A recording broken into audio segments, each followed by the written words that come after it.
Selamat berjumpa lagi, saudari dan saudara yang terkasih, dalam permenungan edisi Selasa 7 April 2020 dalam Pekan Suci. Dasar permenungan kita adalah bacaan-bacaan liturgi hari ini.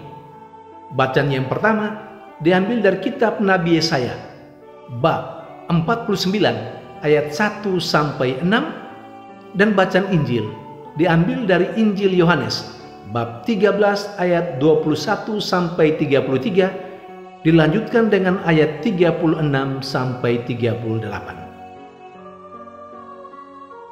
Dalam malam perjamuan terakhir, Yesus menyampaikan hal yang sangat mengejutkan ke-12 rasulnya.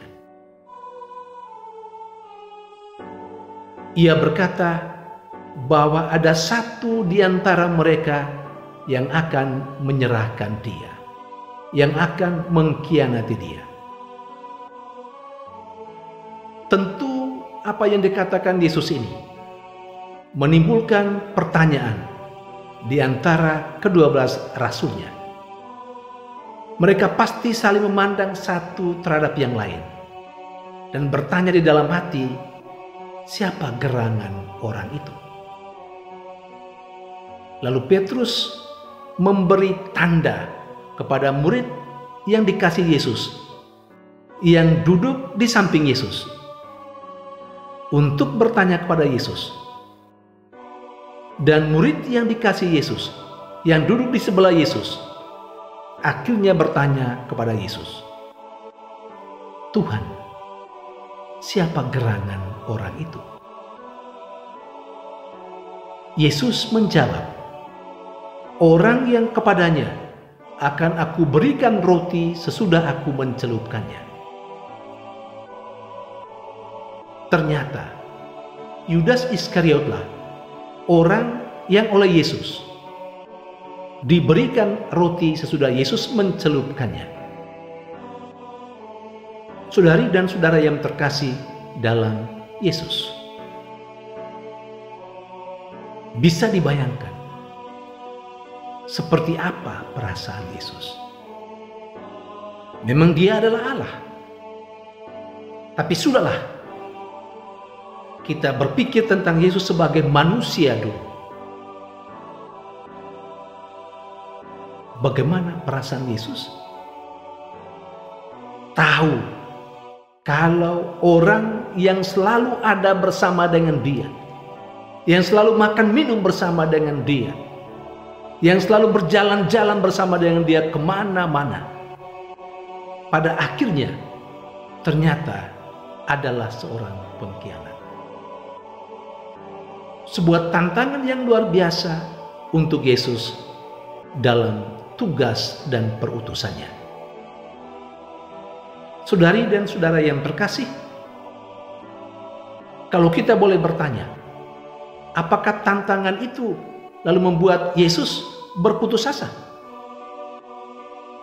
Atau kemudian membuat Yesus berhenti melaksanakan tugas dan perutusan yang dipercayakan Bapa kepadanya? Tidak. Mengapa? Karena Yesus adalah hamba Yahweh, orang yang terpilih, hamba Yahweh yang setia, hamba Yahweh yang sejati. Memang itu tantangan bagi dia. Tantangan bagi dia untuk menunjukkan bahwa apa yang dibuat oleh Yudas Iskariot tidak membuat dia putus asa, apalagi itu tidak membuat dia berhenti melaksanakan tugas dan perutusan yang dipercayakan Bapa kepadanya. Saudari dan saudara yang terkasih, apa yang dialami oleh Yesus bisa juga menjadi pengalaman kita. Kita ada dalam sebuah persekutuan, kita ada dalam sebuah kelompok dengan tugas dan tanggung jawab yang dipercayakan kepada kita dalam kelompok itu. Terkadang kita menyangka orang-orang yang berada bersama dengan kita adalah orang-orang yang mendukung kita dalam karya perutusan kita.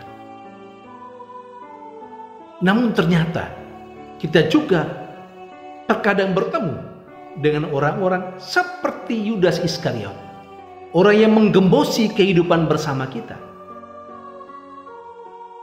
Hal ini bisa terjadi dalam keluarga misalnya, yang menghancurkan keluarga, yang menggembosi keluarga, bukan orang luar yang berada di luar lingkup keluarga itu, tapi justru orang yang berada di dalamnya.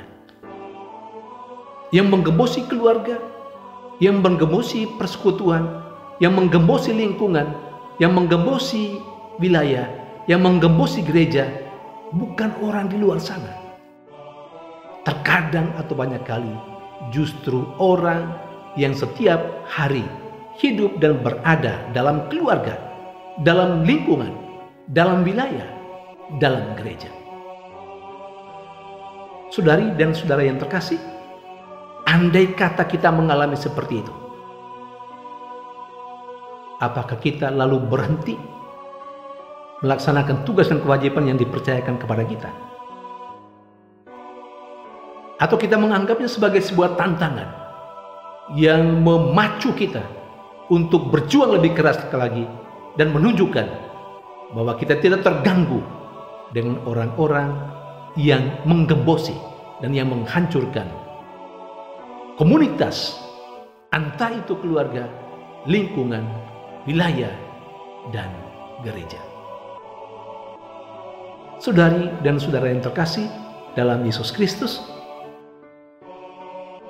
kiranya permenungan ini memberikan kepada kita inspirasi untuk lebih berwaspada bahwa tidak semua orang yang ada di sekitar kita mendukung kita. Kita pun diajak untuk tetap berwaspada. Andai kata ada orang-orang seperti itu, janganlah orang-orang seperti itu lalu membuat kita berhenti untuk melaksanakan tugas dan tanggung jawab kita. Sebaliknya, anggaplah itu sebagai sebuah tantangan yang memacu kita sekali lagi untuk tunjukkan bahwa sekalipun ada tantangan seperti itu, kita terus maju. Kita maju untuk membangun persekutuan yang lebih baik. Kita maju untuk melaksanakan apa yang menjadi tugas dan tanggung jawab kita. Entah dalam lingkup keluarga, lingkungan, wilayah, bahkan dalam gereja dan masyarakat yang luas. Kiranya Tuhan memberkati kita.